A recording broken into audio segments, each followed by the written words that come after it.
안녕하세요. CMS에서 화학을 담당하고 있는 김민섭 선생님입니다. 제 이름을 처음 들으신 분도 이제 있을 건데 선생님 이름은 김민섭입니다. 주로 이제 CMS에서 화학 과목을 담당하고 있고요. 화학 중에서도 이제 고등화학 우리가 지금을 따지면 화학 1, 2 요거 그다음에 화학 심화, 화학 심화 연결 이런 과정들을 담당하고 있습니다. 수업을 하기 앞서 오리엔테이션을 잠깐 할게요. 과거화학에서도 한번 했는데 선행화학에서도 한번 더 해야 될 것 같아요. 왜냐하면 선행화학만 강좌를 듣는 학생이 있을 수도 있어서 자 간단하게 오리엔테이션 하도록 하겠습니다. 자 우리 과학고를 목표로 하는 친구들이 일단 듣는 강의고요. 현재는 자 과학고를 목표로 하는 친구들이 두 가지의 수업이 있습니다. 자, 첫 번째는 뭐냐면 첫 번째는 과고화학이라는 수업과 그다음에 두 번째는 선행화학이라는 수업이 있어요. 자, 차이가 뭐냐면 자, 과고화학은 중등 화학 심화 수업이 위주로 진행이 된다면 선행화학은 말 그대로 선행 고등 과정을 기본 베이스로 이제 진행이 됩니다. 근데 좀 중요한 게 있어요. 지금 중등화학 심화랑 그 다음에 고등 과정의 수업 모두 다 2022 개정판으로 이제 수업이 진행된다는 거. 얘도 2022 개정판으로 진행이 된다는 거 알아두시고 원래 선행화학에서는 2015년 개정에서는 예를 들어서 뭐 오비탈이라든지 아니면 원소의 주기성이라든지 아니면 뭐 원자모형 이런 게 있었습니다. 원자모형의 변증 과정 기타 등등. 자, 근데 이게 2022년 개정판에 오면서 이게 다 제외가 됐습니다. 그래서 이런 것들은 제외하고 수업이 진행될 예정입니다. 중간중간에 이해를 돕기 위해서 간략하게 설명 정도는 할 수 있어요. 알겠죠? 자, 얘네들은 다 제외됐다는 거. 자, 중등화학 심화가 이제 과고화학, 그다음에 고등과정이 선행화학으로 일주일에 주 단위로 2번 수업이 진행됩니다. 2번. 두 번이 진행이 되고 자, 한번 가보도록 할게요. 자, 오리엔테이션 여기서 마치고 자, 이거 지울게요. 우선 선행화학에서 첫 번째로 얘기하고 싶은 내용이 뭐냐면 이제 화학과 우리 생활이에요. 자, 요거 플러스 무슨 얘기 할 거냐면 우리가 화학을 배우려면 가장 기초적으로 알아야 될 내용들이 있어요. 뭐 주기율표라든지 화학 결합이라든지 그리고 원소와 원자의 차이라든지 뭐 그런 내용들을 먼저 다루고 이제 우리 생활로 넘어가 보도록 할게요. 우리 생활은 뭐냐? 이 화학이 우리 생활에 기여가 어떤 기여를 했는지, 어떤 우리 생활에 밀접하게 기여했는지를 볼 겁니다.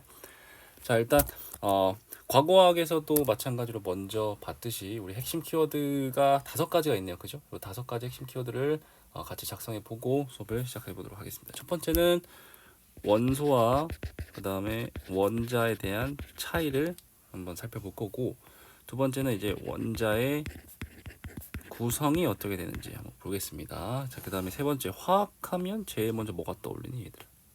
그죠? 주기율표죠. 주기율표고요.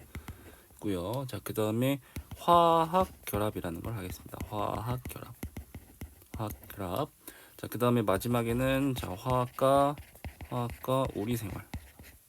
우리 생활에 어떻게 기여를 했는지 우리 화학이라는 과학이 한번 살펴보도록 할게요. 자, 일단 첫 번째는 원소와 원자입니다. 원소와 원자. 혹시 너희들은 원소랑 원자의 혹시 차이점을 혹시 알고 있니? 이게 혹시 무슨 차이야? 그냥 똑같은 거 아니냐? 원소랑 원자랑 이제 똑같은 걸로 생각이 되는데 내 생각엔 똑같은 거 같은데 한번 차이를 한번 살펴볼게요. 원소는요 차이가 있습니다. 원자랑 입자의 종류에 초점을 맞춘 거예요. 입자의 종류 원소는. 그리고 원자는요 입자의 수량 즉 개수에 초점을 맞춘 겁니다.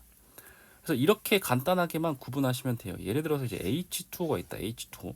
자, H2에서 원소는 몇 종류야? 수소와 산소 두 종류죠. 그쵸? 두 종류. 그 다음에 원자의 개수는 총 몇 개야? 그쵸? H 두 개, 산소 한 개 해서 총 3개 이렇게 원자를 개수로 표현하는 게 차이점입니다. 다시 자, 원소는 몇 종류인지 그 다음에 원자는 몇 개인지 이거야. 끝. 자, 그러면 이걸 바탕으로 연습 문제 한번 풀어볼까? 자, 지금 여러 가지 화학식들이 있어요. 이게 특히나 화학에서 선행화학에서 많이 나오는 화학식들입니다. 암모니아 같은 경우는 이제 NH3고 메테인은 CH4, 자, 수소는 H2, 그 다음에 물은 H2겠죠. 과산화수소 많이 들어봤죠? H2O2, 이산화탄소는 CO2죠. 일산화탄소는 CO, 산소는 O2고요. 그 다음에 오존은 O3가 되겠네요. 그죠? 자, 원소, 원자 구분해보자. 자, 암모니아는 원소는 몇 종류야? 그쵸? 질소와 수소 두 종류죠. 그리고 원자는 총 몇 개야? 그죠? 원자는 총 3개가 아니라 미안해. 4개죠, 4개. 원자는 총 4개. 그래서 얘는 두 종류고 그다음에 여기서 4개. 이렇게 구분하시면 돼요. 뭐 별거 없어요. 자, 그다음에 얘는 탄소랑 수소로 이루어져 있네요. 그렇죠? 마찬가지로 메테인은 두 종류고 얘도 총 4개의 원자를 가지고 있네요. 그죠? 자, 수소도 마찬가지입니다. 수소는 한 종류고요. 그다음에 원소는 총 2개 있네요. 자, 이산화탄소 먼저 갈게요. 자, 이산화탄소는 마찬가지로 탄소와 산소 두 종류고요. 그 다음에 원자의 개수는 3개입니다. 자, 이산화탄소도 두 종류고요. 자, 이번에 개수가 2개네요. 그죠? 자, 그 다음에 산소는 원소의 종류가 한 종류고요. 한 종류고 총 2개 이렇게 쓰시면 되고, 자, 오존도 한 종류고 얘는 3개 이렇게 쓰시면 되겠죠. 그죠? 뭐 어려울 게 없죠. 물 안 했네요. 과산화수소랑. 자, 얘도 두 종류고요. 그 다음에 3개 하시면 되고, 얘도 두 종류라고 쓰시고 4개 이렇게 구분지어 쓰시면 됩니다.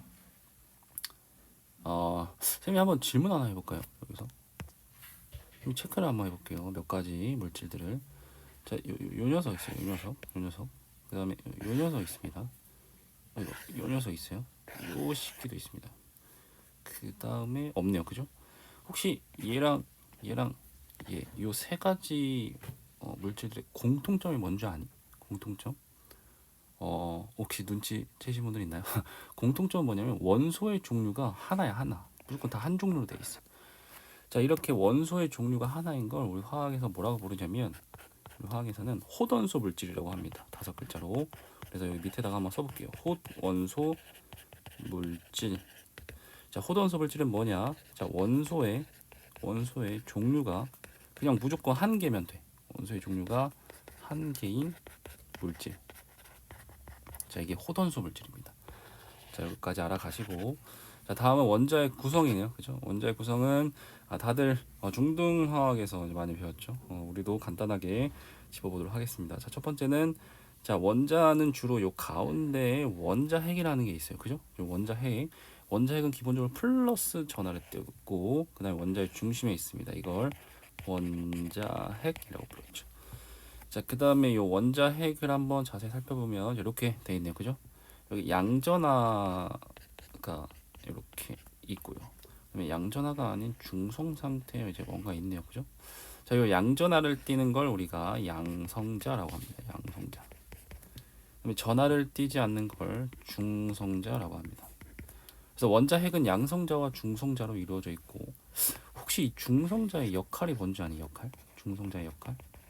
중성자의 역할은 양성자만 얘들아 많아지게 되면 어떤 현상이 발생할까? 양성자만 많아지게 되면 무한하게 양성자가 많아져. 그러면 플러스와 플러스끼리 척력이 생기지 않겠냐? 그죠? 그래서 그 척력을 상쇄시켜주는 역할을 우리 중성자가 합니다. 그래서 중성자의 역할은 양성자 간의 반발력을 줄여준다. 그래서 꼭 필요한 녀석입니다. 알겠죠? 자, 그 다음에 그 주위를 누가 돌고 있어요? 그죠? 이건 다들 알죠? 전자가 돌고 있네요. 전자는 기본적으로 마이너스 전하를 띠고 원자핵 주위를 존재한다 라는 거. 자, 이게 간단하게 원자의 구성이야. 원자의 구성은 원자핵으로 이루어져 있고, 원자핵은 양성자와 중성자, 그리고 그 주위를 전자가 돌고 있다. 자, 그리고 보통의 경우는, 자, 원자는 정기적으로 플러스도 마이너스도 아니야. 왜냐면 양성자, 원자핵 안에 있는 양성자 개수와 그 주위를 돌고 있는 전자 수가 같아. 우리가 얘기하는 원자라 함은 양성자수와 전자수가 같은 전기적으로 중성이야. 만약에 같지 않다면 뭐 이런 게 있겠죠, 그렇죠? Na 플러스 이게 전기적으로 중성이니 얘들아? 아니죠, 그렇죠? Cl 마이너스도 전기적으로 중성이냐? 마이너스 전하를 띄었잖아, 그렇죠? 얘는 플러스 전하고요. 얘는 마이너스 전하입니다. 이걸 우리가 이온이라고 하죠. 이온. 그래서 이런 녀석들이 아니고요. 이거는 양성자수와 전자수가 같은 전기적으로 중성인 걸 원자라고 읽었습니다. 자, 그리고 원자 번호가 있어요. 원자 번호는 자, 원소 기호 왼쪽 아래에 자, 요렇게 쓰는 건데요. 원소 기호 왼쪽 아래에 자, 요렇게 쓰고 이런 식으로 이제 쓰는 건데요. 5개만 써볼게요. 자, 요 숫자 있죠. 자, 요 숫자가 원자 번호입니다. 원자 번호. 얘가 이제 원자 번호야. 그래서 원자 번호는 뭔가 근거가 없이 만든 게 아니라 원자 번호는 요 원자 안에 들어있는 양성자 수가 기준이야. 양성자 수가 1개 들어있으면 원자 번호 1번, 2개 들어있으면 원자 번호 2번, 4개 들어있으면 원자 번호 4번, 베릴륨, 5개 들어있으면 원자 번호 5번 붕소가 되겠죠. 그래서 기본적으로 원자 번호는 양성자 수를 기준으로 매겼다는 거 반드시 알아두고 넘어갑시다. 이게 원자의 몇 가지 알아야 될 특징들입니다. 이렇게 원자의 구성까지 봤고요. 오늘 요 정도는 이제 다들 알고 있죠. 자, 근데 이제 우리가 할 게 있죠. 나왔죠, 드디어. 주기율표입니다. 주기율표는 별표 하나 치고 갈게요. 다들 주기율표는 한 번씩 봤죠, 그죠?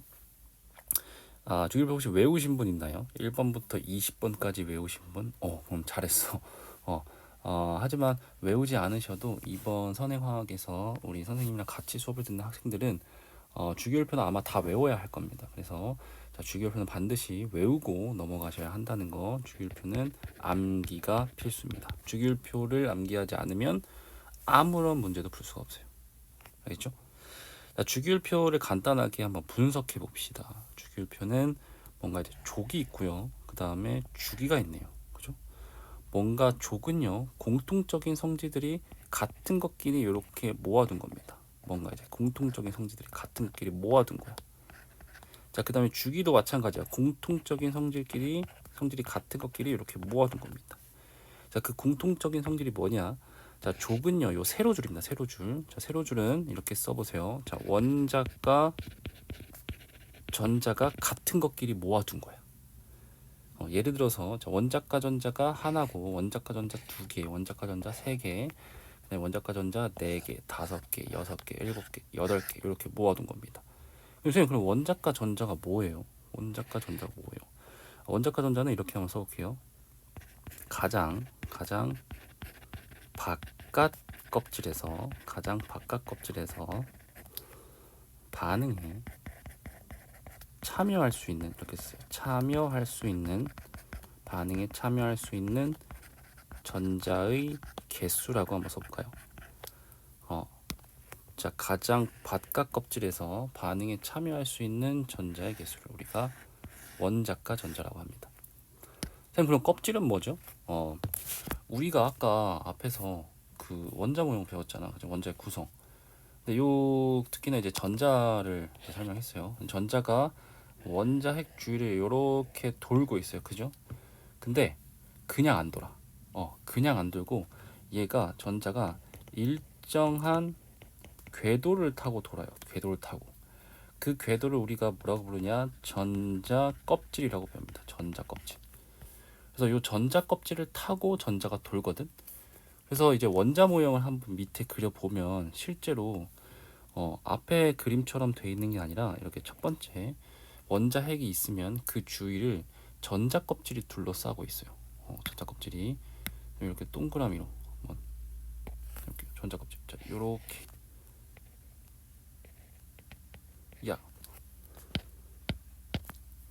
자, 요렇게 잘 안 되냐? 그냥 할게요. 자, 요렇게 그죠?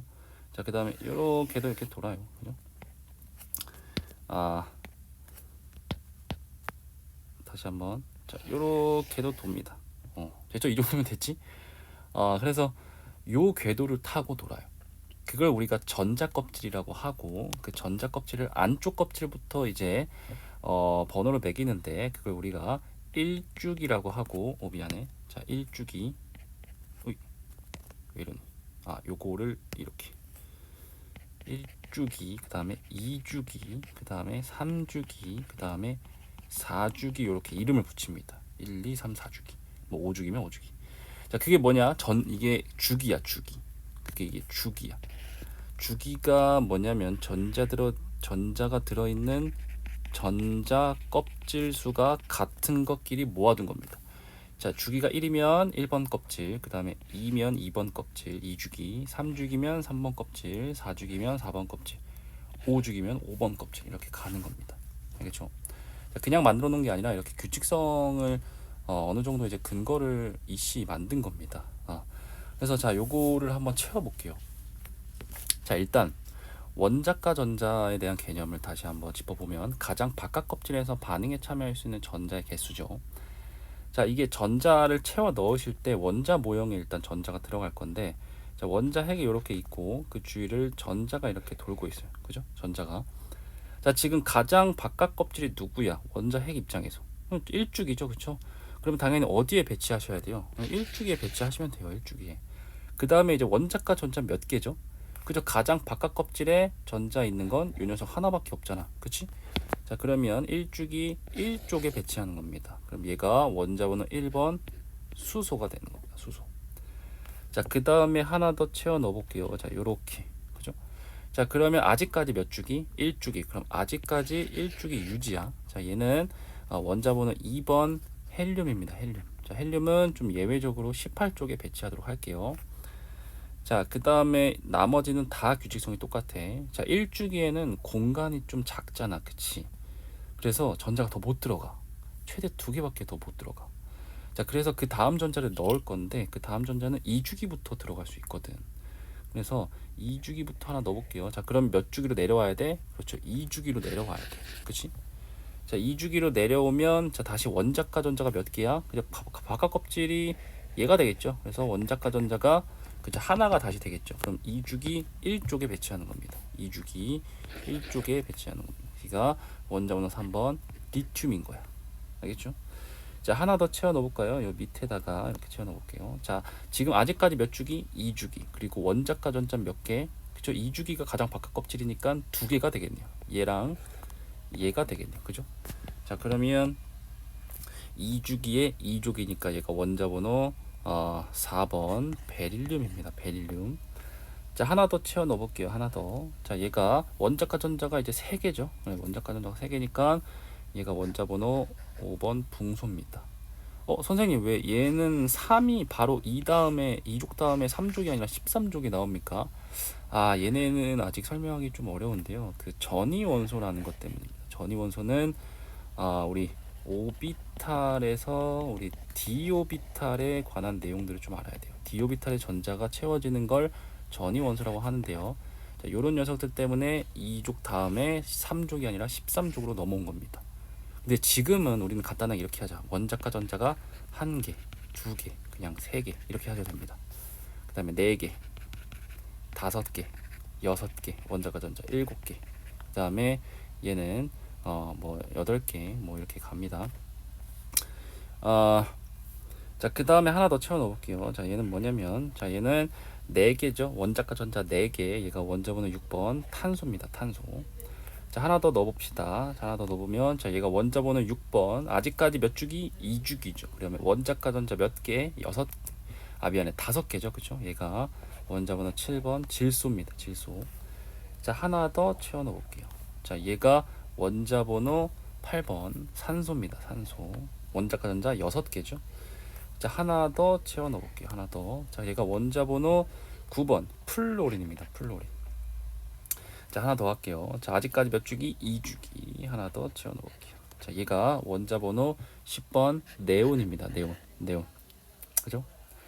자, 첫 번째 맨 1주기에는 공간이 작아서 2개밖에 못 들어가거든. 그리고 2주기와 3주기도 공간이 그렇게 크진 않아. 그래서 최대 들어갈 수 있는 전자 개수가 8개밖에 못 들어가거든. 그래서 2주기에 8개 채워 넣었으니까 더 들어갈 수 있어 없어? 없죠. 그러면 어디로 내려와? 3주기로 내려오는 겁니다. 3주기.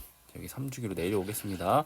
자, 다시 하나 더 배치해 봅시다. 자, 다시 원자가 전자 몇 개입니까? 한 개죠. 가장 바깥 껍질이 3주기가 되는 거니까. 자, 얘가 원자 번호 11번 나트륨입니다. 나트륨. 자, 하나 더 채워 넣어 볼게요. 자, 그러면 얘가 3주기 2족이죠. 얘가 원자 번호 12번 마그네슘입니다. 자, 하나 더 넣어 볼게요. 자, 아직까지 몇 주기? 3주기야. 자, 얘가 원자 번호 13번 알루미늄입니다. 알루미늄. 자, 하나 더 채워 넣어 보면 자, 얘가 원자 번호 14번입니다. 원자 번호 14번 규소입니다. 규소. 그렇죠? 지금 아직까지 몇 주기? 3주기. 원자과 전자 4개죠. 이게 규소였네요. 자, 하나 더 채워 봅시다. 하나 더 채워 보면 자, 원자과 전자 몇 개? 5개. 그러면 3주기 15족. 여기 15족에 배치하겠죠. 얘가 원자 번호 15번 인입니다. 인. 자, 하나 더 때려 넣어 보시고. 자, 그러면 산소 밑에 제가 원자 번호 16번 황이고요. 자, 하나 더 때려 넣어 봅시다. 자, 얘가 원자 번호 17번 염소입니다. 자, 그 다음에 8개 딱 채워졌다. 그죠? 얘가 원자 번호 18번 아르곤이고요. 아르곤. 자, 이제 2개 정도밖에 안 남았어요. 좀만 힘내시고. 자, 하나 더 채워 넣어 봅시다. 이제 몇 주기로 내려와야 돼? 4주기로 내려오셔야죠. 4주기. 지금 3주기에 8개 채우셨죠? 그럼 4주기로 내려옵니다. 그러면 자, 4주기로 내려와야 돼요. 자, 4주기에 자, 하나 채웠으니까 원자과 전자 다시 한 개. 그다음 얘가 원자 번호 19번 칼륨입니다. 칼륨. 자, 마지막 하나 채워 봅시다. 제가 원자 번호 20번 칼슘입니다. 4주기 2족인 거죠. 자, 이렇게 해서 20번까지의 주기율표를 한번 채워 봤는데요. 쌤, 여기 2개가 비어요. 여기 2개 비어요. 이거는 안 외울 거거든. 외우진 않을 거야. 근데 써놓기만 합시다. 얘는 가끔씩 나오니까. 자, 브로민과 아이오딘이라고 우리가 써놓고 갑시다. 됐죠? 자, 그러면 이 주기율표의 비밀이 풀렸어요. 맞죠? 왜 이렇게 배치했는지. 중요한 건 원자과 전자와 이제 전자 껍질이 중요하다는 거. 자, 주기율표를 이해하실 때는 반드시 원자과 전자가 뭔지, 그 다음에 전자 껍질이 뭔지. 자, 이렇게 2가지가 핵심이니까 2가지 잘 이해하시고 주기율표를 외우시면 되겠습니다. 자, 한 가지 더 할 게 있거든. 한 가지 더 할 게 있어. 자, 지금 빨간색 펜을 한번 들어볼게요. 자, 빨간색 펜 다들 한번 들어볼래? 빨간색 펜 들어보시고. 자, 우리 붕소 보이니 혹시? 붕소는 몇 주기 몇 족이야? 2주기 13족이죠. 붕소 보이니? 붕소 여기 있다, 그죠? 자, 붕소를 중심으로 계단을 하나 만드십시오. 계단. 이렇게 계단을 하나 만드세요. 이렇게 계단 하나 만들어봐. 자, 계단이 만들어졌죠. 자, 요거를 기준으로 자, 오른쪽에 이렇게 색칠 한번 해볼래요? 오른쪽에 이렇게. 자, 오른쪽에 색칠 한번 해볼래요? 빨간색으로. 자, 그 다음에 하나만 더 색칠해줘. 자, 여기 수소까지만 색칠을 해주십시오. 수소까지. 자, 지금 빨간색 있죠? 빨간색 색칠된 부분. 자, 얘네들이 뭐냐면 비금속입니다. 비금속. 금속이 아닌 거예요. 자, 그 다음에 우리 친구들 파란색 펜 들어볼까요? 파란 색깔 펜. 자, 파란색 펜 들어서 알루미늄에 주목하세요. 알루미늄 어딨나요? 여기 있죠, 그죠? 알루미늄을 이렇게 디귿자로 자르세요. 이렇게 자르세요. 그죠? 자, 그거 기준으로 왼쪽에 한번 이렇게 색칠해 볼래요? 파란색으로. 왼쪽에 이렇게 알루미늄까지. 자, 왼쪽에 색칠해 볼까? 자, 얘네들 그래, 눈치 빠르구나. 얘네들이 금속입니다. 금속. 선생님 2개가 남아요. 그죠? 2개가 이렇게 붕소랑 그 다음에 규소랑 남네요. 그죠? 자, 붕소랑 규소는 얘는 준금속이라고 합니다. 준금속. 준금속. 얘네들은 중금속 크게 중요하지 않아요. 우리한테 중요한 건 금속과 비금속을 구분하는 게 가장 중요합니다. 자, 그래서 가장 주기율표의 가장 기본적인 건 자, 원자 번호 20번까지 다 외우시고 그 다음에 이제 원소 기호를 물어봤을 때 원자과 전자가 몇 개인지 몇 번째 껍질에 존재하는지 정도는 알아야 되고 금속, 비금속 정도는 구분할 지수가 있어야 돼요. 그래야 완벽하게 주기율표를 이해하신 겁니다. 알겠죠? 이거 외우려면 다시 또 지우고 다시 해야 되잖아. 그래서 선생님이 만들어놨어. 여기다가 만들어놨으니까 이제 연습 문제 2번을 본인이 지금 한번 외우시고 반드시 써보고 넘어가세요. 알겠죠? 자, 지금 합시다. 자, 지금 영상을 잠깐 멈추시고 자, 주기율표를 1번부터 20번까지 외우시고 1번부터 20번까지 외우시고 연습 문제 2번을 한번 써 넣어 보세요. 그리고 금속, 비금속, 중금속까지 구분한 것까지 해봅시다. 자, 지금부터 시작.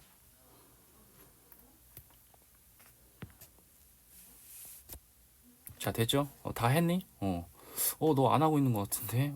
하고 있지?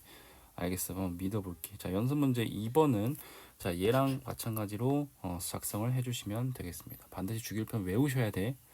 혹시 요거 주기율표 따로 이렇게 빈칸으로 채워진 게 더 필요하면 선생님을 찾아오세요. 알겠죠? 선생님이 요거 한 뭐 50개도 더 줄 수 있어. 알겠지? 그래서 필요하시면 얘기하십시오. 자, 그러면 주기율표는 마무리를 하겠습니다. 자, 그 다음에 네 번째는 화학결합이에요. 화학결합. 화학결합 한번 볼까요? 자, 우리가 보통 알아야 될 화학결합이 총 세 가지가 있어요. 세 가지. 자, 같이 한번 써봅시다. 자, 첫 번째는 뭐냐면 금속결합입니다. 금속결합이란 게 있어요. 자, 그 다음에 두 번째는 이온결합이라는 게 있습니다. 이온결합. 이온결합. 자, 그 다음에 세 번째는 뭐냐면 공유결합이라는 게 있습니다. 공유결합. 뭔가 공유를 했겠죠. 맞아. 그 공유 아니야. 그 도깨비 드라마에 나오는 그 공유 생각했지. 그 공유 아닙니다. 알겠죠? 자, 지금 결합 형태를 한번 작성해 볼게요. 결합 형태는 자, 금속 결합은 금속과 금속이 만난 거고, 자, 그 다음에 이온 결합은 금속과 비금속이 만난 거고, 그 다음에 공유 결합은 그렇지 비금속과 비금속이 만난 거야. 비금속과 비금속이 만난 거. 이게 이제 결합 형태에 따라서 이렇게 구분하시면 되는데, 이런 질문을 한번 해볼게요. 화학 결합, 화학 결합. 화학 결합을 왜 하는 거죠? 이러한 금속 결합과 이온 결합, 공유 결합을 왜 하는 거죠? 이러한 결합을. 이렇게 비유해 볼게요. 선생님이 한 3년 됐죠. 3년 전에 결혼을 했습니다. 결혼을 했어요. 그래서 지금 아기도 있습니다. 아기가 이제 벌써 1살입니다. 1살. 3년 전에 결혼을 했는데 굉장히 행복해요. 좋은 와이프 만나서 행복한 결혼 생활을 하고 있는데, 너희들 결혼을 왜 하냐? 결혼을 왜 하냐? 맨날 쥐죽고 싸우려고 하냐? 그건 아니죠. 그렇죠? 결혼을 왜 하려냐면 모든 생활이 안정해지려고 하는 겁니다. 안정해지려고. 행복하고 안정해지려고. 맞나요? 자, 이거랑 화학결합이랑 선생님은 똑같이 보고 싶어요. 화학결합이라는 걸 왜 하냐? 결혼과 마찬가지로 안정해지려고 하는 겁니다. 안정해지려고. 빨간색으로 써볼게요. 이건 중요한 거니까. 자, 화학결합이란 걸 왜 하냐면요, 안정해지려고 하는 겁니다. 안정해지려고. 그래서 이게 만난 거예요. 금속과 금속이 만나고, 금속과 비금속이 만나고, 그 다음에 비금속과 비금속이 만나요. 이제 안정해지려고. 선생님, 그러면 어떤 조건일 때 안정해지나요? 어떤 조건인데, 대체 어떤 조건이길래 화학결합을 해서 안정해지나요? 선생님이 결론부터 얘기하면, 자, 안정해지기 위한 조건은 단 한 가지밖에 없어. 뭐냐면 옥텟 규칙이라는 걸 지키면 됩니다. 옥텟 규칙. 자, 옥텟 규칙이 뭐냐면 분자를 이루는 각각의 원자는 비활성 기체처럼 전자가 최외각 껍질에 8개가 들어갔을 때 가장 안정한 상태라고 하고요. 이게 화학의 경험적 규칙이다라고 되어 있습니다. 뭐 수소와 헬륨은 예외라고 되어 있는데, 자, 이게 무슨 말이냐 하면, 이제 과학자들이 여러 가지 실험을 해보니까 그 실험에 대한 결과가 가장 바깥 껍질에 뭐 예를 들어 이렇게 있어요. 이렇게 첫 번째 껍질 있고요. 자, 두 번째 껍질이 있습니다. 자, 두 번째 껍질 이렇게 있어요. 자, 가장 바깥 껍질에 전자를 무조건 8개를 채우시면 안정해진대요. 8개. 8개. 그래서 8개를 채우다 보니까 이제 실험적으로 결과가 8개면 안정해지네. 그래서 우리의 목표는 항상 가장 바깥 껍질에 8개를 채우는 겁니다. 8개. 그게 옥텟 규칙이에요. 옥텟 규칙. 옥텟 규칙. 알겠죠? 자, 그럼 한번 물어볼게요. 우리 다시 주기율표로 돌아가서, 자, 얘는 살짝 한번 지워볼게요. 얘는 한번 지워봅시다. 선생님이 가장 좋아하는 금속이 뭐냐면 원자 번호 11번 나트륨이거든. 원자 번호 11번 얘는 나트륨입니다. 나트륨. 자, 나트륨을 한번 그려볼게요. 원자 모형의 나트륨의 원자 모형 한번 그려봅시다. 자, 원자 핵이 있고요. 어이, 아니네 이거. 이렇게. 왜 이러냐?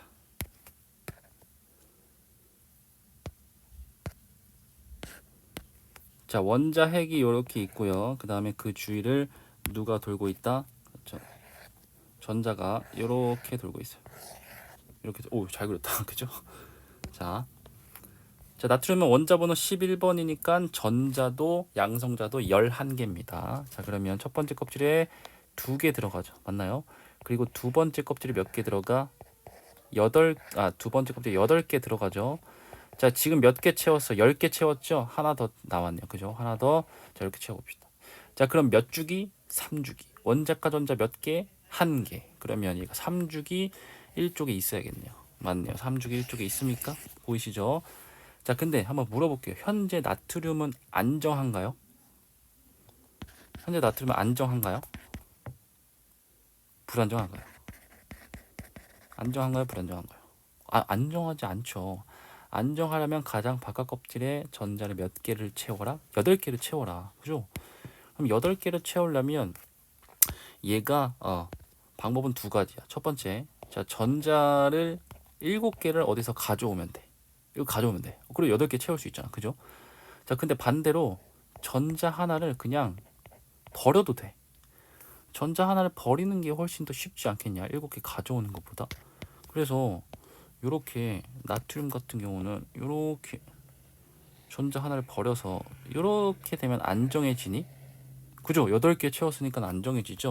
이걸 뭐라고 부르냐? 나트륨 양이온이라고 부릅니다. 양이온. 나트륨 양이온. 자, 그래서 이제 나트륨이 1가 양이온이 될 수 있었던 이유가 이런 옥텟 규칙을 지키기 때문입니다. 그쵸? 자, 그래서 우리의 목표는 화학결합이라는 거의 목표는 옥텟 규칙을 지켜서 안정해져야 돼. 알겠죠? 자, 그래서 목적은 뭐냐면 목적은 이렇게 써봅시다. 옥텟 규칙을 지키기 위함이에요. 옥텟 규칙을 지키기 위함. 쌤이 아까 이온 결합에서 설명 안 했는데 이온 결합 같은 건 화학 결합의 한 종류인데요. 아까 같은 Na 플러스 나트륨과 Cl-가 이렇게 만난 겁니다. 얘도 8개, 얘도 8개를 채운 거예요. 그래서 만난 게 NaCl이라는 화학 결합이라는 거 하는 겁니다. 알겠죠? 자, 예를 들어서 이런 거를 왜 하냐? 어떻게? 왜 하냐고? 안정해지려고. 이게 핵심이야. 안정해지려고. 그래서 옥텟 규칙을 지켜야 반드시 되는 거고. 자, 우리의 목표는 옥텟 규칙, 그 다음에 가장 바깥쪽에 8개 채우는 게 안정합니다. 자, 그럼 이제 주기율표도 끝났고 이제 화학결합도 끝났네요. 그죠? 자, 그 다음에 이제 본격적으로 이제 우리 계정화학에 들어있는 화학과 우리 생활을 넘어가 보도록 하겠습니다. 자, 다시 한번 얘기하지만 반드시 주기율표는 외우셔야 돼요. 알겠죠? 주기율표 반드시 외우시고 넘어가셔야 돼요. 자, 2단원에서는 어떤 내용들을 할 거냐면 이제 화학이 우리 생활에 어떻게 기여했는지를 볼 겁니다. 어떻게 기여했는지. 자, 대체로 한 5가지의 기여도가 나오는데 기여의 종류가 자, 첫 번째는 우리가 식량 문제를 해결하는데 많은 기여를 했고 화학이. 자, 그 다음에 두 번째는 의류에서도 좀 많은 기여를 했고요. 자, 세 번째는 뭐냐? 교통 문제도 많이 해결했고, 그 다음에 네 번째는 질병 문제도 많이 해결했어요. 질병 문제. 자, 그 다음에 사실 얘네들은 어디 얘기냐면 얘네들은 과거 얘기거든. 과거의 식량 문제, 과거의 의류 문제, 과거의 교통 문제, 과거의 질병 문제를 해결한 사례인데요. 그럼 현대에 와서도 이제 화학이 도움이 됐을 거 아니야, 그죠? 현대에 와서는 현대 과학에 화학이 많은 기여를 했습니다. 현대 과학, 그죠? 그래서 총 5가지를 보도록 하겠습니다. 자, 첫 번째는 자, 식량, 의류, 교통, 질병, 그다음에 현대 과학 5가지 위주로. 자, 식량 문제부터 갑시다. 도대체 화학이 어떻게 식량 문제를 해결했는지. 과거로 돌아가 봅시다. 한 1800년대부터 1900년대 사이로 돌아가 봅시다. 한 요쯤. 이때는 지금보다 과학기술이 크게 발전하지 않았겠죠, 그죠? 그때는 이제 인구가 이제 아주 많아지면서 이제 식량이나 이제 농업 활동 이런 것도 이제 많이 활동을 하기 시작했습니다. 농업 활동. 농업 활동이 많아지기 시작했으니까 인구는 많아지고 그래서 우리가 먹을 수 있는 식량들이 다양해졌어. 다양한 식량들이 있었어요. 다양한 식량들. 자, 근데 이 농업 활동을 하려면 가장 중요한 게 너희들 그 농사 짓는데 제일 중요한 게 뭐야? 농사 짓는데. 과거에는 이게 제일 중요했어요. 이게 뭐냐? 맞춰볼래? 이게 비료라고 하는 게 가장 중요해요. 비료. 농업 활동에 가장 중요한 게 비료였어 그때는. 그렇죠? 비료가 뭐야? 비료가 이런 말은 좀 그렇지만 똥이잖아, 똥. 그죠? 똥. 근데 이 모든 인구들이 다 똥을 싸가지고 비료를 만들 수는 없잖아. 그죠? 자, 이렇게는 안 됩니다. 자, 그래서 이제 이 비료를 만들기 시작했는데 우리가 인공 비료라는 게 있어요. 인공 비료를 만들기 시작했어요. 그 인공 비료의 가장 주가 되는 원소가 뭐냐면 자, 원자 번호 7번 질소였습니다. 질소. 그래서 질소로 비료를 만들어야 했는데 그 질소가 만들기가 쉽지가 않아요. 왜냐면 선생님 이거 있잖아요. N2 이거 공기 중에 많은데요. 이거 공기 중에 많아서 요거 활용하면 비료를 활용할 수 있지 않나요? 아니야. 왜냐면 요거는 화학결합 특히나 공유결합에서 할 얘긴데요. 자, 일단 그냥 들어봐. 자, 질소와 질소끼리는 공유결합이라는 걸 하는데 자, 삼중결합이라고 합니다. 삼중결합의 뜻이 뭐냐? 이거 지금 선이 3개죠. 그래서 이 삼중결합을 깨려면 비료를 만들려면 요걸 깨서 얘를 활용할 수 있어야 되는데 이 삼중결합을 깨려면 아주 어마한 에너지가 필요합니다. 인위적인 에너지. 특히나 열 에너지라는 게 필요해요. 그래서 이걸 깨기가 쉽지가 않아. 잠깐 딴 얘기 해볼까 선생님이? 선생님이 쌤 그 전공이 대학에서 전공이 화학공학과입니다. 이제 학원과 화학을 뭐 그냥 하겠죠. 그런데 이 화학공학과를 들어가면 너희들 화학공학과는 공대잖아, 그치? 공대에 들어가면 반드시 1학년 때 들어야 하는 과목이 있어요. 전체 공대생들이. 뭐 예를 들어서 이제 화학공학과뿐만 아니라 뭐 화학공학과, 그다음에 뭐 기계공학과도 있고 또 뭐 있어요? 뭐 전자공학과도 있고 그다음에 뭐 건축공학과, 그다음에 통합공학과 이런 게 있어요. 통합공학과. 그다음에 뭐 신소재공학과 이런 것도 있고 신소재공학과. 뭐 산업공학과 뭐 이런 것도 있고 굉장히 많아요. 되게 공대들이 많습니다. 한 10대 개 돼요. 근데 이 공대생들이 필수로 1학년 때 공통적으로 들어야 되는 게 뭐냐? 일반 화학과 일반 물리입니다. 얘네들은 무조건 일반 화학과 그 다음에 일반 물리를 필수로 들어야 돼요. 쌤도 당연히 들었겠죠, 그죠? 일반 화학 시간을 생각이 나는데 일반 화학 시간에 보통 3월달에 개강을 하니까 3월 그 처음에 이제 교수님이 여자 교수님이었어요. 여자 교수님이 이제 들어오시자마자 이제 수업하기 전에 이제 학생들한테 물어봤거든. 참고로 이제 대학교 수업은 한 무슨 우리처럼 막 10명 이렇게 듣는 게 아니라 한 몇백 명 듣습니다. 한 뭐 100명 있고 100명 이상 있습니다. 대학교 수업은. 그래서 여자 교수님이 질문을 합니다. 첫 번째 질문 아직도 기억나. 여러분 현재 이 강의실에 질소기체 있나요? 질소기체. 있죠. 그렇죠. 공기 중에 질소 많으니까. 자, 그 다음에 산소기체도 있죠. 그렇죠. 당연히 숨을 쉬어야 되니까. 그 다음에 조금 미량이지만 수소기체도 있나요? 네, 있죠. 그렇죠. 수소기체 있죠. 자, 질소기체도 있고 수소기체도 있는데 현재 이 강의실에서 암모니아 냄새가 안 나는 이유가 뭐죠? 이게 질문이었어. 교수님이 질소랑 수소랑 있는데 이 암모니아 냄새가 안 나는 이유가 뭐죠? 이게 그 일반화 교수님 처음 질문이었거든. 근데 처음 들어봤어 이런 질문을.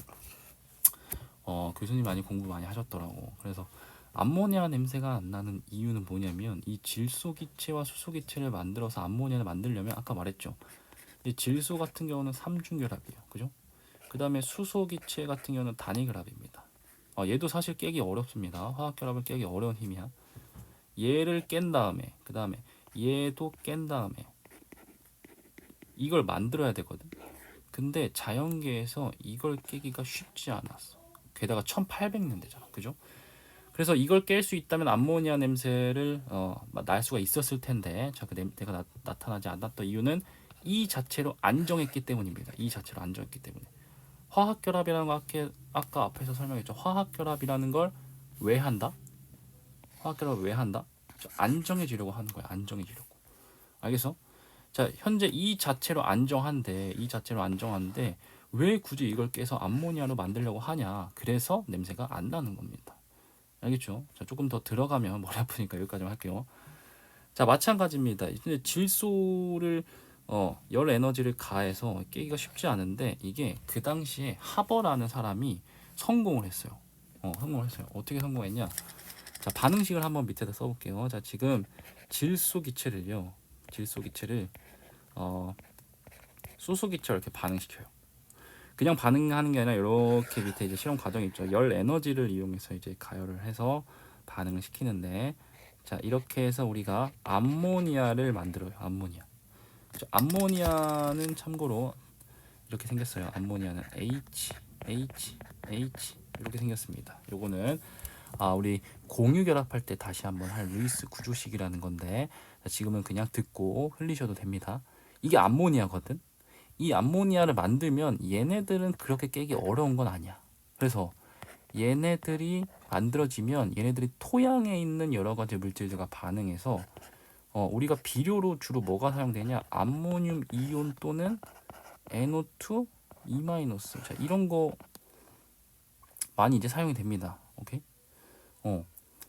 NO2 미안해, 마이너스나 여기 마이너스다. NO2 마이너스. 그래서 그 암모니아 같은 경우는 NH 플러스랑 NO2 마이너스 같은 이 비료로 많이 활용될 수가 있습니다. 토양에 암모니아 뿌리면 바로 이런 비료로 만들어질 수가 있습니다. 그러면 대량 생산이 가능하겠죠. 그래서 이 암모니아를 대량으로 합성했다는 뜻이야. 그래서 하버라는 사람과 보슈라는 사람이 지금 상온이 아니라 높은 온도, 고온과 고압 환경에서 근데 만들다 보니까 문제가 하나 있어. 대량 생산은 가능한데 너무 느려. 만들어지는 시간이 너무 느리다고. 이 대량 생산을 뭐 한 100년 동안 하면 되겠냐? 안 되죠. 그래서 반응할 수 있는 속도를 좀 빠르게 해줄 수 있는 어떤 게 필요했어. 그게 뭐냐면 그게 두 글자로 촉매라고 하는 겁니다. 촉매.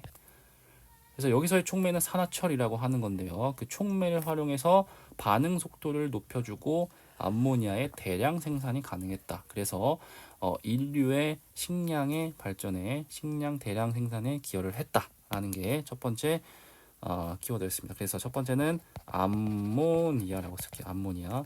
화학식으로 뭐죠? 화학식으로는 NH3겠죠. NH3.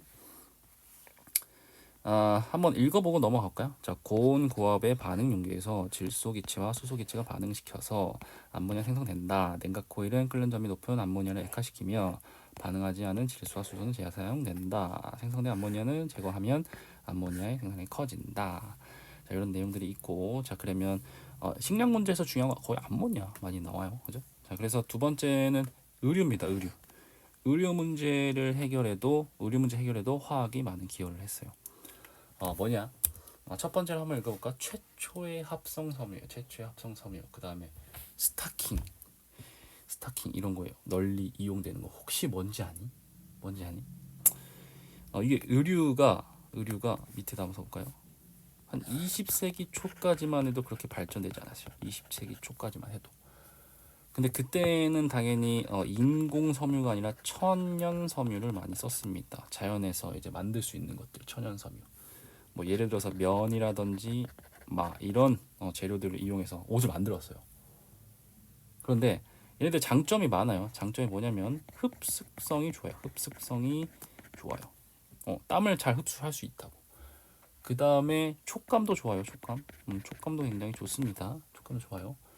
자, 근데 문제가 뭐냐면 얘도 마찬가지로 대량으로 만들 수가 없어. 대량 생산이 불가능해. 그래서 고민했죠. 어떻게 하면 대량 생산을 할 수 있을까? 그래서 우리 과학자들은 인공 섬유를 만들기 시작했습니다. 인공 섬유.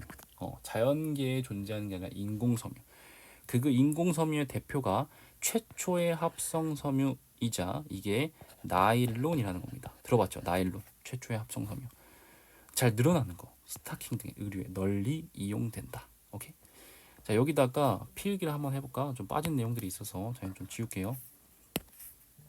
공대를 가시면 좋아요. 재밌습니다. 특히나 화학공학과 가면 뭐 실험도 하고 여러 가지 법칙들도 배우고 재밌습니다. 나중에 공대 꼭 가세요. 자, 여기 빨간색 펜으로 할게요. 자, 지금 의류에 널리 이용된다.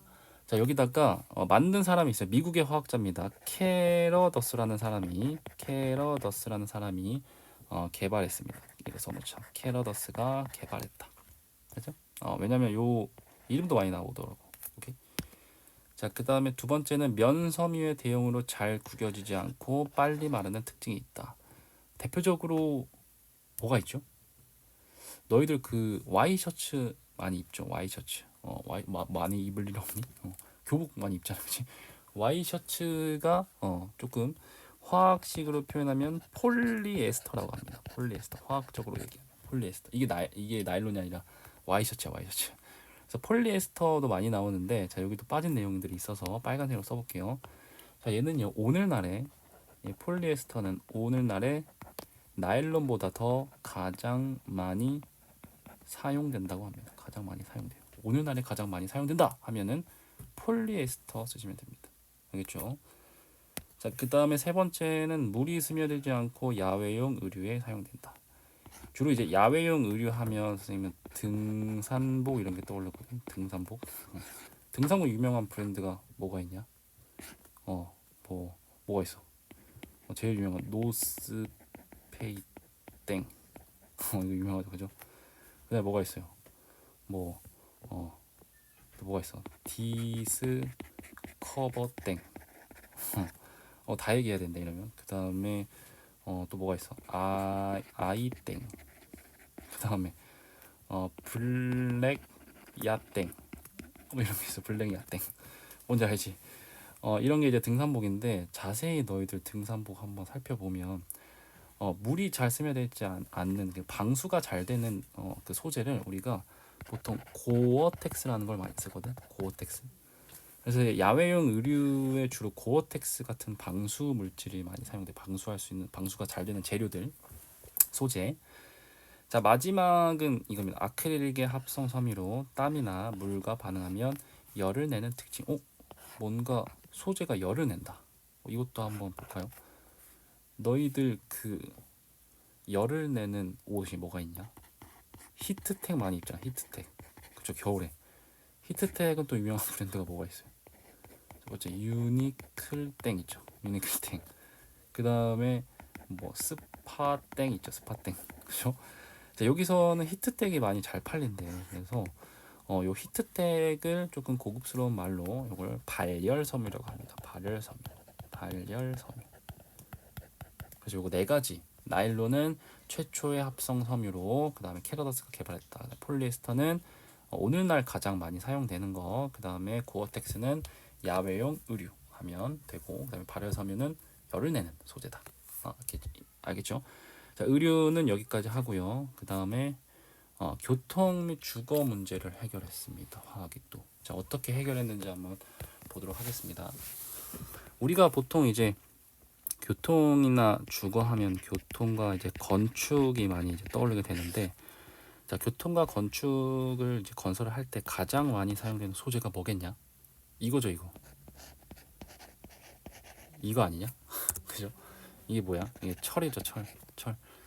그래서 우리 이 철을 만들었던 게 인류의 가장 교통과 주거 문제를 해결했던 큰 일 중에 하나였고, 자, 그래서 1번은 뭐냐? 일단 철을 재련하는 것부터 이제 기여를 했습니다. 철을 재련. 자, 철을 재련하는 방법에는 이렇게 있네요. 용광로에 철광석과 코크스, 그 다음에 석회석을 넣고 철을 얻는 방법이 있습니다. 너희들 그 자연계에 철이 있냐? 자연계에는 철이 없습니다. 자연계에 있는 건 철이 아니라 산화철입니다. 산화철. 자연계에 있는 산화철. Fe2O3입니다. 이 자연계에 있는 거. 근데 우리가 원하는 건 Fe2O3야 아니면 Fe2야.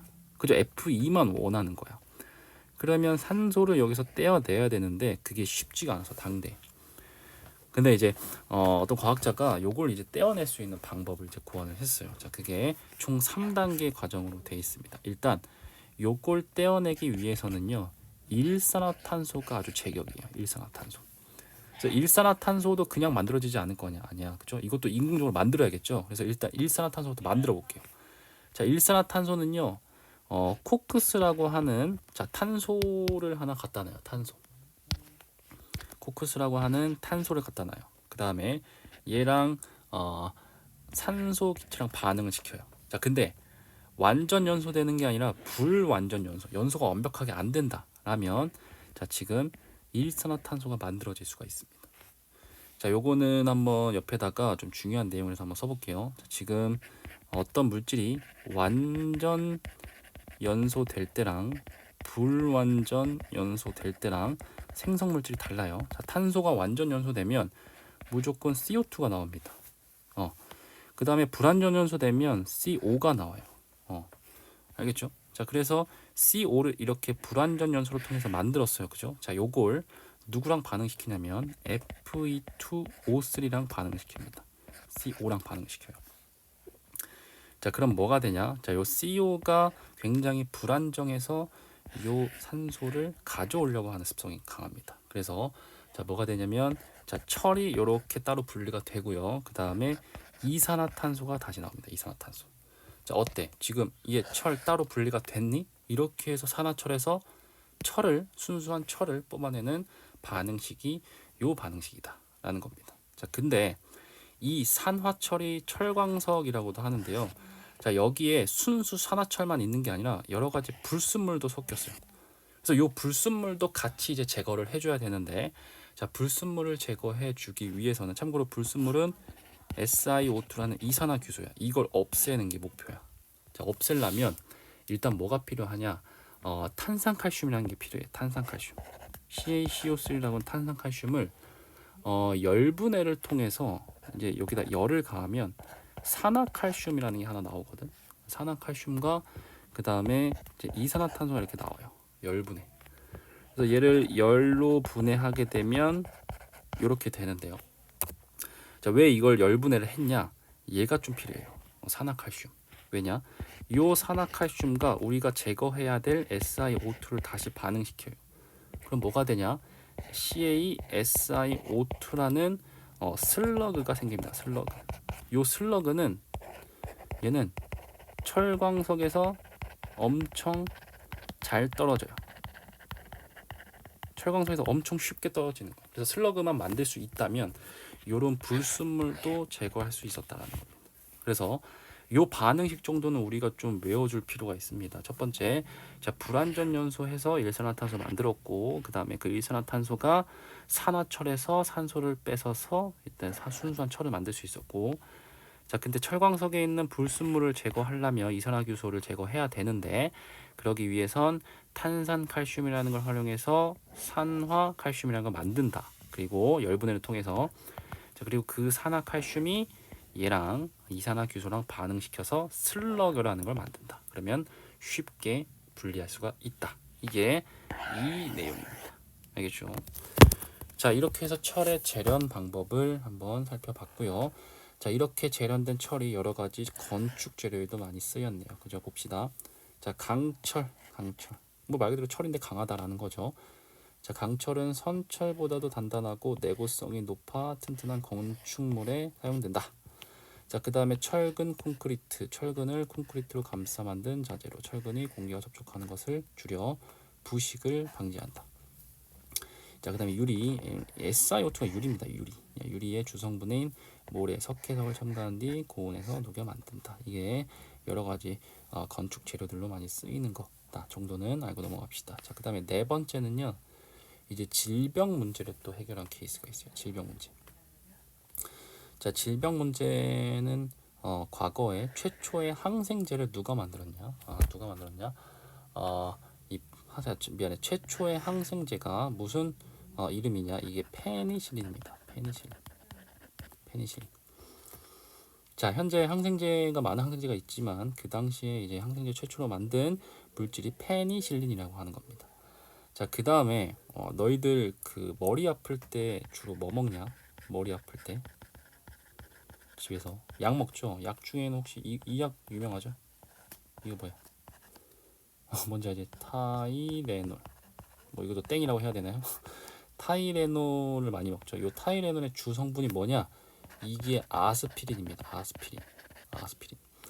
근데 아스피린을 어떻게 만들었냐면 요 살리실산이라는 물질과 반응시켜요. 누구랑 반응시키냐면 아세트산이라는 걸 반응시킵니다. 아세트산. 자, 두 개를 반응시키게 되면 아세틸 살리실산을 합성할 수가 있어요. 아세틸 살리실산. 요게 뭐냐? 요게 아스피린입니다. 아세틸 살리실산이 아스피린이야. 자, 그래서 인류 최초의 합성의약품, 이 합성의약품, 항생제가 아니라 합성의약품으로 이제 아스피린이 만들어졌다. 최초의 항생제는 페니실린이라는 거, 알겠죠? 자, 그럼 이 아세트산과 반응한 살리실산의 여러 가지 특징들은, 자, 떫은 맛이 있고 뭐 위장 장애의 원인도 될 수가 있다. 뭐 이 정도는 알고 넘어갑시다. 자, 이제 과거에 이제 우리 교통, 그 다음에 식량, 그 다음에 의료, 그 다음에 질병 문제를 해결하는데 화학이 기여했다면 현대에 와서는 어떤 기여를 했는지 한번 살펴보도록 할게요. 자, 화석연료 및 플라스틱이라고 되어 있네요. 그죠? 화석연료. 자, 주로 화석연료하면 뭐가 떠오르냐? 자, 풍부한 고체연료. 그렇죠. 석탄이죠. 석탄이 화석연료로 많이 사용되고, 근데 너무너무 환경오염이 심하죠. 그래서 요즘에는 석탄 발전소를 크게 개발하지 않고 있습니다. 자, 그 다음에 두 번째는 다양한 탄소 화합물이 모여있는 액체 혼합물. 자, 요거는 원유입니다. 원유는 탄소 화합물이야. 거기서 이제 뭐 휘발유, 경유, 등유, 아스팔트 이런 걸로 분리를 하는 건데, 그게 원유입니다. 탄소 화합물이 모여 있으면 원유라고 체크해 주시면 되고, 자, 주성분이 메테인이다, 그리고 친환경적이다 하면 무조건 천연가스라고 하시면 됩니다. 천연가스. 메테인의 화학식은 CH4입니다. CH4라는 키워드가 나오면 이제 천연가스 이렇게 찍고 넘어가시면 되고, 자, 그 다음은 이제 여러 가지 화석연료가 어떻게 이용되는지 간단하게 읽고 넘어가도록 할게요. 자, 액화 천연가스 집에서 연료로 많이 사용되고요. 마찬가지로 천연가스니까 메테인이 들어있겠죠. 그럼 얘도 메테인이 들어있습니다. 자, 얘는 주로 버스나 택시 같은 연료에 이용된다. 그 다음에 뭐 등유 이런 것도 있고 우주항공기나 우주선의 연료로 많이 이용된다. 자, 이제 거의 이제 마지막에 다가왔습니다. 그래서 반도체랑 디스플레이 정도는 읽고 넘어갈게요. 자, 반도체 많이 들어봤죠? 영어로 뭐죠? 반도체가 세미컨덕터라고 하죠. 세미컨덕터. 저희는 도체와 부도체 중간 정도의 전기적 성질을 가지고 있고 특정 조건에 따라서 전기 전도성이 달라진다. 우리가 이제 반도체 종류는 두 가지가 있어요. 뭐가 있냐? 자, 밑에 조금 공간이 있죠. 거기다가 한번 써볼게요. 일단 우리가 순수한 반도체라는 순수 반도체를 하나 만들 수가 있어요. 저희는 뭐냐면 규소랑 그 다음에 저마늄이라는 걸로 이제 만드는 겁니다. 알겠죠? 자, 예를 들어서 규소랑 저마늄으로 만드는 건데 뭐 이런 식으로 규소가 가운데 있고, 자, 규소는 원자과 전자 몇 개였죠? 몇 쪽이야? 14쪽이었죠. 그러면 하나, 둘, 셋, 넷 이렇게. 그 다음에 그 주변에도 규소가 있겠죠, 그렇죠? 규소가 그 주변에도 규소가 이렇게 있어요. 규소가 이렇게 있어요, 그죠? 자, 그러면 가운데 규소는 안 정해졌죠. 자, 이게 순수한 반도체인데 문제가 하나 있어. 상온에서 전기가 그렇게 잘 통하지 않아. 그래서 우리 또 과학자들이 뭘 하셨냐, 좀 고민을 하다가 여기다가 전기를 조금 더 잘 통하기 위해서 불순물을 첨가하게 됩니다. 그걸 우리가 뭐라고 하냐면 조금 고급스러운 단어로 도핑이라고 합니다. 도핑. 불순물을 첨가하는 거예요. 도핑. 그래서 순수가 아니라 불순물 반도체를 만들게 됩니다. 불순물 반도체. 불순물이 포함된 반도체. 자, 주로 이 불순물에는 원자번호 15번 인이랑 그 다음에 뭐 붕소 이런 것들이 사용이 되는데, 차이가 뭐냐? 자, E는 원자과 전자가 몇 개야? 그죠? 원자과 전자가 5개죠. 붕소는 3개입니다. 그래서 자, 원자과 전자가 5개를 사용할 경우와 3개를 사용할 경우가 또 나눠져서 이제 또 종류가 나눠집니다. 자, 예를 들어서 자, 인 같은 경우는 원자과 전자가 5개인데요. 자, 인이 이렇게 있어요. 그러면 하나, 둘, 셋, 일단 4개만 그려볼게요. 자, 하나는 그냥 여기 있다고 하자. 그죠? 자, 그리고 그 옆에 규소가 이렇게 붙어 있습니다. 이렇게 얘만 끼워 넣는 거예요. 이렇게 됐죠? 그죠? 자, 근데 아까 그려놨던 파란색으로 할까요? 자, 요 녀석 전자가 하나 남네요. 그죠? 자, 지금 요 전자가 요 반도체 물질의 내부로 이렇게 자유롭게 돌아다닐 수가 있어요. 그걸 우리가 자유전자의 역할을 한다라고 합니다. 전자가 돌아다니면 어때요? 전기가 그렇죠. 잘 통할 수 있겠죠. 그래서 자, 이렇게 원자과 전자가 5개인 인을 사용하는 케이스를 우리가 뭐라고 하냐면 이걸 N형 반도체라고 합니다. N형 반도체. 자, 별표 하나 칠게요. N형 반도체. 자, 반대로 이제 붕소를 가볼까요? 붕소. 자, 붕소는요 원자과 전자가 하나, 둘, 3개밖에 없네요. 맞나요? 자, 그리고 그 주변에 누가 있어요? 규소가 이렇게 있네요. 규소가 이렇게 있고요. 규소가 이렇게 있고요. 규소가 이렇게 있네요. 그죠? 근데 문제가 하나 있어. 이번에는 뭐냐? 여기 전자가 하나 비어. 전자를 넣어야 되는데 원자과 전자가 3개밖에 안 되기 때문에 그럼 당연히 여기에 있는 전하는 지금 전자가 있으면 마이너스인데 얘는 전자가 없죠. 그럼 얘가 플러스 전하를 띱니다. 그걸 우리가 뭐라고 하냐면 플러스 전하를 띤 공간이라고 해서 양 플러스는 양이죠. 그다음에 공간은 공 이렇게 씁니다. 양공이라고 합니다. 양공. 이 양공 비어 있는 양의 공간을 통해서 누가 왔다 갔다 하냐? 전자들이 마이너스죠. 플러스와 마이너스 간에는 인력이 생긴단 말이야. 이 녀석들이 들어갔다가 나왔다가 이 녀석들이 들어갔다가 나왔다가 이렇게 반복을 하게 됩니다. 그러면서 전기가 순수 반도체보다 더 잘 통할 수 있는 겁니다. 자, 그래서 이걸 우리가 무슨 반도체라고 하냐? P형 반도체라고 합니다. P형 반도체. 자, P형 반도체는 참고로 원자과 전자가 3개인 거. 자, 여기다 써봅시다. 자, 얘는 원자과 전자가 몇 개? 얘는 5개. P형은 원자과 전자가 3개인 경우입니다. 그래서 자, N형 반도체와 P형 반도체가 있다라는 거. 자, 그러면 문제에서 만약에 순수 반도체는 불순물 반도체보다 전기가 더 잘 통한다라고 하면 O야 X야. 그죠? X죠. 자, 여기다가 연습 문제 한번 써볼게요. 자, 연습 문제 다 같이 써봅시다. 연습 문제. 자, 선생님 이렇게 문제를 드릴게요. 순수 반도체는 불순물 반도체보다 전기가 잘 통한다. 이거 O야 X야. 그죠? 훨씬 잘 통하는 건 불순물이 훨씬 잘 통하죠. 그죠? 자, 요건 반드시 알아두고 넘어가도록 할게요. 자, 디스플레이 갑시다. 자, 디스플레이는 간단하게 읽고 넘어갈게요. 자, 액정 디스플레이와 유기 발광 다이오드. 자, 차이점 뭐냐? 자, 얘는 백라이트가 필요하고요. 편광판 액정층으로 이제 구성이 되고요. 전류가 흐르게 되면 액정 분자의 배열이 변해서 빛의 투과 정도가 달라져. 그래서 화면의 밝기와 색깔이 달라진다. 여기 백라이트라는 게 필요합니다. 그죠?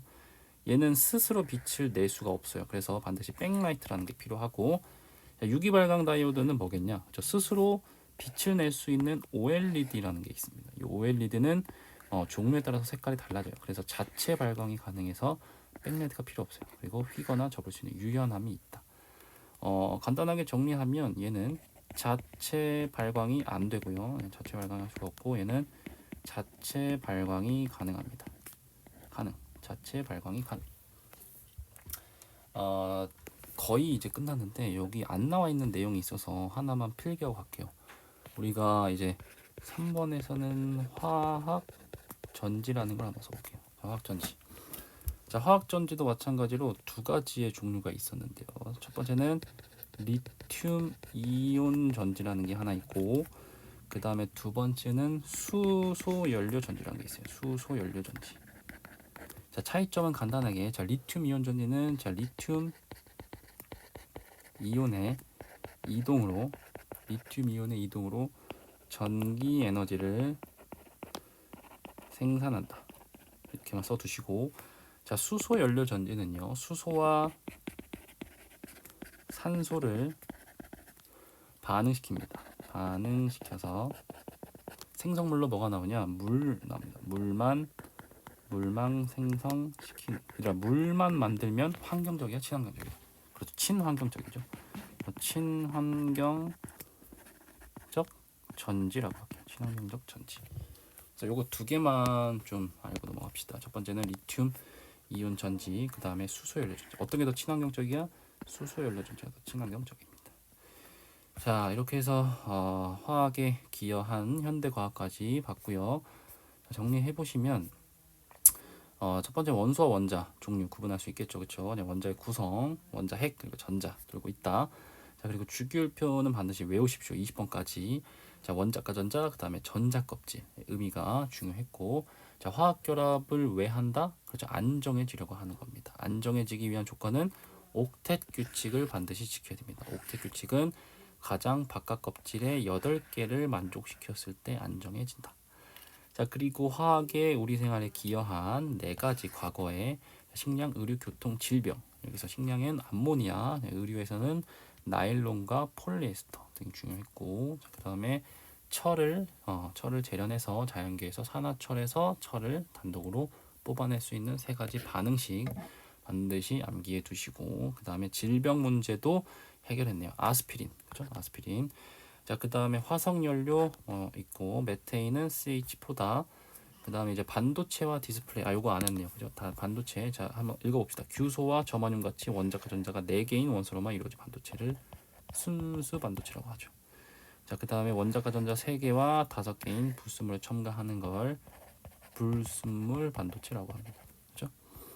자, 그래서 P형 반도체와 N형 반도체, 원자과 전자가 3개인 것과 5개인 거 나눠봤고, 디스플레이 자체 발광이 되면 OLED, 안 되면 LCD, 화학전지까지 해서 마무리를 하도록 하겠습니다. 숙제는 우리 화학과 우리 생활의 숙제는 하이탑 준비가 됐죠. 하이탑 교재 화학과 우리 생활 개념 기본 문제 있습니다. 개념 기본 문제. 이 초록색일 겁니다. 이 개념 기본 문제만 풀어 오시면 됩니다. 자, 화학과 우리 생활의 개념 기본 문제가 숙제입니다. 이것만 해오시면 됩니다. 자, 오늘 수고하셨습니다.